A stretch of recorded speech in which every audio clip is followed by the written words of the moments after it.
Internetda hammani yig'latgan bola shashlik yemaganman degan joyiga hamma shunaqa yig'lab o'zimni tutolmay turdim deb kommentariyalar yozishgan. Shashlik yeganmisiz? Shashlik? Qanaqaligini bilasiz? Shashlikni? Umuman yemaganmisiz shashlik?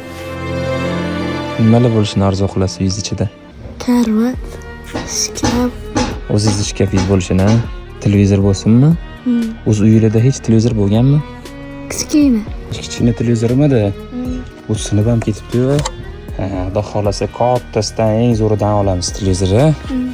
Hattoki yotishga divan aytayapti, kiyim ilishga shkaflar, unaqa narsalar umuman bo'lmagan. Endi biz uy qurganimizda aynan shunaqa chiroyli uy bo'lib bunyod bo'ladi. Mebellari-yu, televizorlari-yu, texnikalar hamma narsa yangi bo'ladi. Mana endi uylar tugaydi, qolmaydi. Biz ishni boshladik. Ha? Changga qaranglar. Mana buzilyapti. Qara.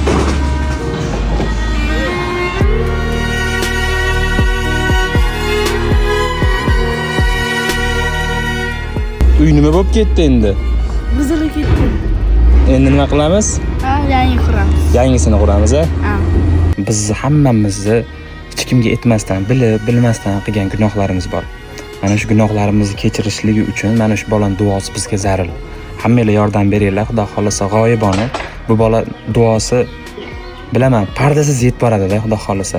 Bizlarga qaraqin, Alloh muvaffaqiyat qilsin, samash qilgin. Shakir sog' olsin, bular ko'p bo'lsin.